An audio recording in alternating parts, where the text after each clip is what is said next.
সকালে বাজারে ব্যাগটা মায়ের হাতে দিয়ে বাবা বললেন, শোনো, মাংসের ভেতর আজকে আলু দিবে না। আলু দিলে মাংসের স্বাদ একেবারে নষ্ট হয়ে যায়, আলুর স্বাদ মিশে যায় মাংসের ঝোলে। মাংস খাই না আলু খাই বুঝতেই পারি না। মা ব্যাগটা খুলে মাংসের পলিথিন বের করে বললেন, এইটুকুন মাংস যদি রান্না করি খুব অল্প হয়ে যাবে, এতগুলো মানুষ দুই বেলা খাবে কিভাবে? দুই বেলা খাবার দরকার নেই, এক বেলাই খাবো, আরেক বেলা না হয় অন্য কিছু দিয়ে খাবো সবাই। মা বাবার কথায় সম্মতি দেয় না। আমরা 3 ভাই বোন, দাদুও থাকে আমাদের সাথে, সব মিলিয়ে বাসায় 6 জন মানুষ। আমরা ছোট চাচাও এসেছে গতকাল রাতে। শেষমেশ বাবা রাগী গলায় বলে, তোমাদের যা খুশি তাই করো, আমি মাংস খাবো না। ভাতের ভিতর আমার জন্য আলু সিদ্ধ দিবে, আমার জন্য শুধু ভর্তা ভাত বানাবে। মা মন খারাপ করে রান্নাঘরে চলে যায়। অনেকদিন পর বাসায় মাংস কেনা হয়েছে, পলিথিনে 1 কেজি মাংস। চাচা এসেছে, সেই উপলক্ষেই মূলত মাংস কেনা। মায়ের পিছু পিছু আমিও রান্নাঘরে যাই। বাসায় যেদিন মাংস রান্না হয় আমরা 3 ভাই বোন মায়ের সাথে সাথে ঘুরঘুর করি। মা কখনো কখনো খুব বিরক্ত হয়ে বলেন ঘরে যেতে, কিন্তু আমরা যাই না, অপেক্ষা করি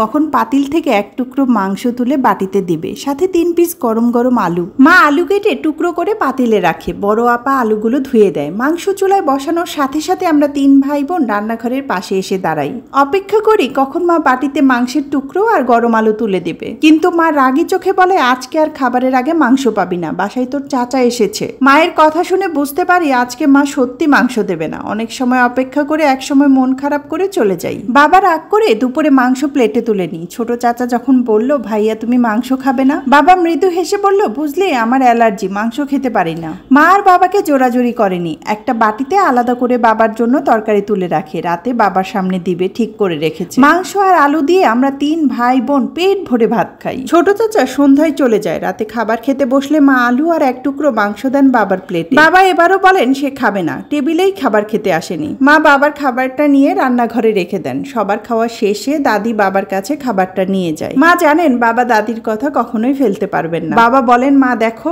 আমার খেতে ইচ্ছে করছে না। আমি দেখলাম এই ঘরে আমার কথার কোনো দামই নেই। দাদি বলল, রাগ করিস না, বৌমা তো সবার কথা চিন্তা করেই তরকারিতে আলু দিয়েছে। দাদি বাবার পাশে বসে বলল, তোরা ছিলি 7 ভাই বোন, 1 মুরগিতে 1 বেলা হতো না। তোর বাবারও পছন্দ ছিল শুধু মাংস খাওয়া, তবে 7 ছেলে মেয়ের জন্য কখনো আলু ছাড়া মাংস রান্না করতে পারিনি। দাদির কথা শুনে বাবা চুপ হয়ে গেল। দেখতে দেখতে বহু বছর হয়ে গেল। বড় আপার বিয়ে হয়ে গেল, বড় ভাইয়ার খুব ভালো একটা চাকরি হলো। ভাইয়া সন্ধ্যাবেলায় অফিস থেকে এসে মায়ের হাতে ব্যাগ দেয়। মা বলল, ব্যাগের ভিতর কি আছে? ভাইয়া বলল, মাংস আছে, 2 কেজিরও বেশি। আজ বাসায় মাংস রান্না হবে, মাংসে কোনো আলু দিবে না। মা ব্যাগটা নিয়ে একপাশে গিয়ে আঁচল দিয়ে চোখটা মুছে। মা মাংস রান্না করছে, পুরো ঘর ভর্তি মাংসের ঘ্রাণ। বাবা এখন তেমন হাঁটাচলা করতে পারে না, বিছানায় থাকে সারাদিন। রান্না হলেই সবাই মিলে টেবিলে খেতে বসি। শুধু মাংস ভুনা দেখে বাবা বলল, 2 টুকরা দাও তো। পাশ থেকে মা বলে, 2 টুকরো কেন, পাতিলে আরো অনেক মাংস আছে, তুমি আরেকটু নাও। মা বাবার প্লেটে আরো মাংস দেয়। এরপর ভাইয়া যখনই বেতন পায় বাসায় মাংস কেনে। বাবা আজকাল বাচ্চাদের মতো চুলার উপরে থাকা মাংস খেতে চায়।